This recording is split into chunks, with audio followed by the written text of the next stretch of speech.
आदाब नमस्ते। मैं सिमरनदीप कौर आप सारे दर्शकों का प्रो भारत न्यूज में स्वागत करती हूँ। दर्शकों, कुछ दिन पहले एक खबर जो है आपके साथ साझी की थी कि नारायणा हॉस्पिटल पर कुछ महिलाओं द्वारा आरोप लगाया गया था और आज भी वो हमारे साथ है। जानते हैं उनसे कि आज एक बार फिर से मीडिया के सामने आने का की क्या वजह है।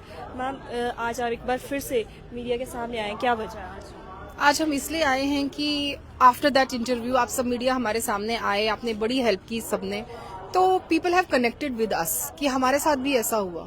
तो हमारा फर्ज बनता था ये और आगे लाना कि हम ऐसा अभी भी हो रहा है और हालात बदले नहीं है। अभी मैं आपको रिसेंट बताऊंगी, लास्ट मंथ का केस है मिस्टर विकेश का। He was there, admitted there, just a mild chest pain, 17th of November 2024। उनको बोला गया कि you have to it's very emergency and you have to get stent and angiography होगी आपकी। और एक अकेला इंसान जो उनकी फैमिली दिल्ली गुड़गांव में है, वो कैसे करेंगे? वो डर गए। आई एम स्केर्ड कि मेरी फैमिली मेरे साथ नहीं है, मैं नहीं करा सकूंगा। उनको डराया गया कि आपकी लाइफ थ्रेट में है, आपको कराना पड़ेगा। एंड उन्होंने कुछ अपनी हिम्मत करके जुटा के ही उन्होंने लामा लिया वहां से, इट्स रिटन देयर, और वहां से निकले और अपने घर पहुंचे। वहां पे फिर से इवैल्यूएशन कराई दिस हॉस्पिटल इन गुड़गांव, जहां पे उन्हें डिक्लेयर किया कि वो बिल्कुल फिट एंड फाइन है। तो ये तो हो गया लास्ट मंथ। क्या अब हमारे परिजन जो आईसीयू में थे उनके साथ इन्होंने क्या किया होगा? ये तो मैं तो समझती हूँ ही इज लकी कि अपने आप को बचा सके। हो सकता है ये भी शायद वेंटिलेटर पे होते, भगवान ना चाहे इनको लंबी उम्र मिले, क्योंकि हमें पता है कि परिजनों के खोने का दर्द क्या होता है। हमारे साथ बहुत लोग जुड़े हैं और भी, तो इसीलिए हम आए हैं यहाँ पे बोलने। मीनाक्षी जी हैं और भी बहुत लोग हैं, साहिल जी हैं, उनके साथ भी सिमिलर परिस्थितियों में मिस्टीरियस डेथ्स होती हैं वहाँ। बताया कि वहाँ ऐसा हो क्यों रहा है? क्योंकि एक आपका केस है, पहले भी आप आए थे। तो अगर हमें पता होता तो हम इस फोरम में आते नहीं। हम चाहते हैं, पता करना चाहते हैं कि ऐसा क्यों हो रहा है। आप बता रहे हैं कि आपकी क्या डेथ रेट है, वो तो आफ्टर इंक्वायरीज ही सब कुछ सामने आएगा। और क्यों हो रही है, किस पैटर्न में हो रही है, सब क्यों भुगत रहे हैं, इंक्वायरी होनी चाहिए। जिस तरह से पहले भी आपने सीबीआई जांच की मांग की थी, तो इस पहले जिस तरह से इंटरव्यूज वगैरह हुए थे, उसके बाद कुछ हलचल हुई है इस पर कुछ? हाँ, लोग तो कनेक्ट हो रहे हैं, लोग जाग रहे हैं जिनके साथ प्रॉब्लम हुई। जो शायद आज मुझे बहुत अच्छा एक वो मिला कि एक लड़की जो यहाँ पे आई है, lost her father in law, और ऐसी उनके साथ बहुत इनह्यूमन बिहेव किया गया वहाँ पे। वो इसीलिए आ पाई कि दीदी मैंने आपको देखा और मेरे में हिम्मत आई कि मुझे वहाँ से धक्के मार के आईसीयू से निकाला गया।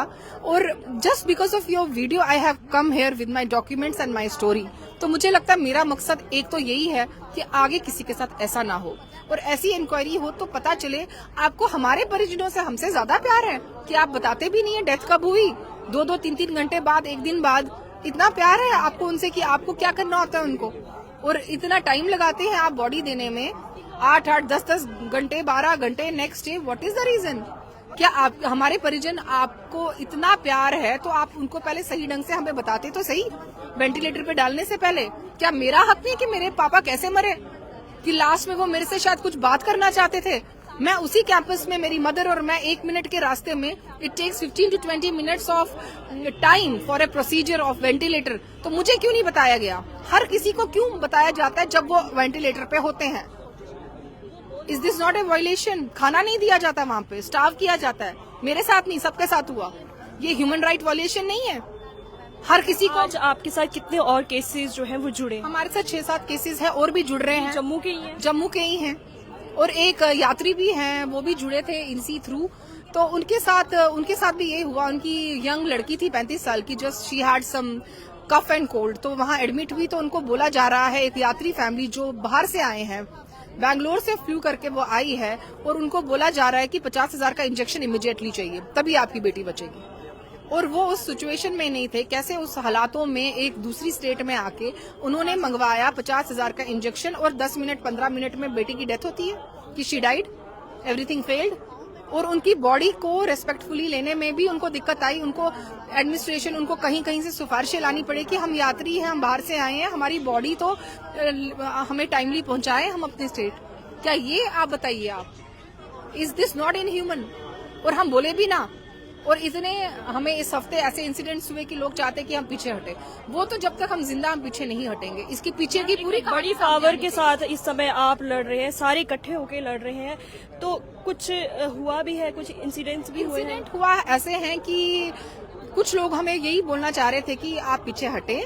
It's not good to fight against such powerful people because we are not spineless people. हमारे अपने गए हैं और हमारे खून के गए हैं। हमारा खून पानी नहीं हुआ कि हम पीछे हट जाएं। और जब तक जिंदा है हम लड़ते रहेंगे, हर फोरम में जाएंगे, हर वे में। और हमारी सारी लीगल फॉर्मेलिटीज हो रही हैं, चल रहे हैं हमारे काउंसिल्स, और बड़ी जल्दी आपको उसका भी हम बताएंगे कि हमारा आगे क्या हुआ है। क्योंकि इतनी ये छोटी बात नहीं है जहाँ पे जिस कंट्री में एनिमल्स के भी राइट्स हैं, तो हमारे परिजनों के साथ क्या हुआ, क्या मिस्ट्री है, क्या हो रहा है उस हॉस्पिटल में, क्या एक कॉमन इंसान को नहीं लगता कि ये पता चलना चाहिए, बाहर आना चाहिए कौन कौन इन्वॉल्व है इसमें। और वो तभी होगा जब इंक्वायरी होगी। छोटी मोटी चीजों से कुछ नहीं होने वाला, तब तक अभी तक हो चुका होता। लास्ट मंथ भी ऐसा इंसिडेंट हो रहा है, जबकि मैंने 4 महीने पहले इंटरव्यू दिया, उसके बाद भी ये हो रहा है। 4 साल पहले अनमोल जी ने दिया। क्या लगता है मैम की प्रशासन भी सोई हुई है, कि उन्हें उन तक ये काम तक नहीं? सब लोगों को परेशानी है, जो सिटीजन्स यहाँ के नहीं हैं उनके लिए, कि उनको पानी नहीं मिल रहा। और हमारे पेशेंट जो सिटीजन्स भी थे और टैक्स पेयर्स भी थे, वो मरे वहाँ पे खाने और पानी की वजह से। उनके लिए कोई आवाज नहीं उठेगी, और जो उठाएंगे वो दबेंगे। हम दबने वाले नहीं है। और हमारे अपने, हमारे रिलेटिव्स और people who are supporting us, उनके साथ कल को कुछ भी हो, पर्सनली एंड प्रोफेशनली कोई भी हार्म किया जाए, वो भी वो रिस्पॉन्सिबल होंगे जिनको इस प्रॉब्लम हो रही है हमारे आवाज उठाने से। डॉक्टर्स को भगवान का दर्जा जो है वो दिया जाता है, लेकिन ऐसी चीजें जब सामने आती हैं तो शायद कहीं ना कहीं हमारा विश्वास जो है वो डगमगा जाता है। क्या कहना? देखिए, विश्वास क्यों ना डगमगाए, विश्वास क्यों ना डगमगाए।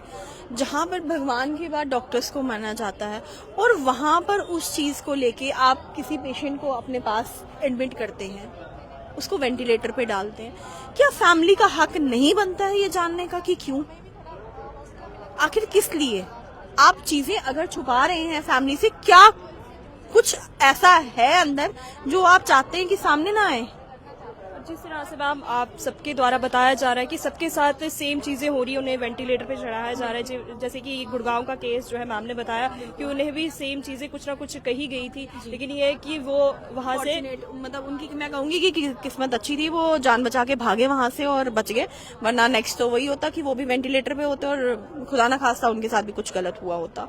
लेकिन एक चीज है, कई बच्चों ने वहां अपनी जान खोई। एक 33-34 साल की बेटी और जो यात्री थे, जो यात्रा करने आए थे, उस बेटी ने भी अपनी वहां जान खोई। जुकाम वगैरह के चक्कर में आए, एलर्जी, क्लाइमेट चेंज, एकदम से उनको बोला गया कि आप सुबह इनको ले जाइएगा, ये बिल्कुल ठीक है। रात में ही कुछ हो गया, 50,000 का इंजेक्शन फैमिली से डिमांड किया गया। फैमिली उस कंडीशन में नहीं थी कि वो पे कर सके, और पे करने के बाद भी 50,000 के इंजेक्शन के बाद भी वो लड़की 15 मिनट में वहां मर गई। चलिए, इनसेंसिटिविटी की एक हाइट और है कि उस बेचारी बच्ची की जो लाश है वो घर तक पहुंचाने के लिए माँ बाप को जद्दोजहद करनी पड़ी है, हाथ पांव जोड़ने पड़े हैं। और कहीं पे भी फैमिली जो है ना, जो फैमिली को कोई सपोर्ट नहीं मिला है अपना हॉस्पिटल अथॉरिटीज की तरफ से। कितने शर्म की बात है। क्या इंसान को आप पानी के लिए, खाने के लिए मारोगे, उसके बाद मर जाएगा? क्या उसकी आखिरी जो क्रियाक्रम है, अंतिम क्रियाक्रम है उसके, क्या उसके लिए भी उसको हाथ पैर जोड़ने पड़ेंगे? तो एक बार फिर प्रशासन से क्या कहना चाहेंगे, सरकार से क्या कहना? देखिए, प्रशासन से पहले दिन से यही मांग है, एक निष्पक्ष जांच हो। जो अच्छा हो रहा है उसके लिए रिवॉर्ड किया जाए, लेकिन जो चीजें गलत हो रही हैं उनको भी तो देखा जाए। सिर्फ ये कह देने से कि हमारी मोर्टेलिटी रेट बाकी हॉस्पिटल से कम है इज नॉट जस्टिफाइड। अगर आप वहां पे पेशेंट को अंदर लेके जा रहे हैं, उसकी फैमिली को आप क्यों इन्फॉर्म नहीं कर रहे हैं कि वहां क्या चल रहा है अंदर? क्यों पता नहीं चल रहा है कि अगर पेशेंट 1 घंटा पहले बात कर रहा था तो 1 घंटे में उसके साथ क्या हुआ? या अगर सीरियस भी कोई प्रॉब्लम है तो उसके बारे में क्यों नहीं बताया? कुछ भी है, चाहे वो टर्मिनल इलनेस है, चाहे कोई बहुत सीरियस प्रॉब्लम है उसको, क्या हॉस्पिटल जो एक पेड हॉस्पिटल है, मैं दोबारा बोल रही हूँ, पेड हॉस्पिटल है, फ्री नहीं है। आप कुछ भी फ्री नहीं दे रहे हो। आप अगर खाना दे रहे हो ना पेशेंट को, आप उसके लिए चार्ज कर रहे हो। आप बेड प्रोवाइड कर रहे हो, आप उसके लिए चार्ज कर रहे हो, और अच्छा चार्ज कर रहे हो। ये नहीं कि आपने 150 रुपए लेके तो आप काम खत्म कर रहे हो। जहाँ पे आप चार्ज कर रहे हो, क्यों पेशेंट की फैमिली को इतना हक नहीं है कि वो उसको ये बताया जाए कि भाई उसके घर वालों के साथ हुआ क्या? लास्ट में आप बोल रहे हो ये हो गया वो हो गया, 2 घंटे का टाइम है, 1 घंटे का टाइम है, आप क्या बताना चाहते हो? बहुत बहुत शुक्रिया मैम। तो देखा कई सवाल जो है वो नारायणा हॉस्पिटल के लिए उठते हैं और यहाँ पर साफ तौर पर आरोप जो है वो लगाए गए हैं कि और भी कई केसेस जो है इसी से जुड़े हुए सामने आए हैं। लेकिन अब देखना ये है कि कौन सच है कौन गलत, क्योंकि इस चीज़ की हम पुष्टि नहीं करते। लेकिन अगर ये सच है तो ज़रूर इंक्वायरी होनी चाहिए ताकि आने वाले समय में किसी और की जान इस तरह से ना जाए, कोई और परिजन अपनों को ना खोए। क्या कुछ कहना है आपका? अपने विचार भी ज़रूर साझे कीजिए। समय हो गया है अब आपसे इजाज़त लेने का। जाने से पहले लाइक, सब्सक्राइब, शेयर, कमेंट करना ना भूलें। मैं सिमरनदीप कौर, कैमरामैन हरजोत सिंह के साथ।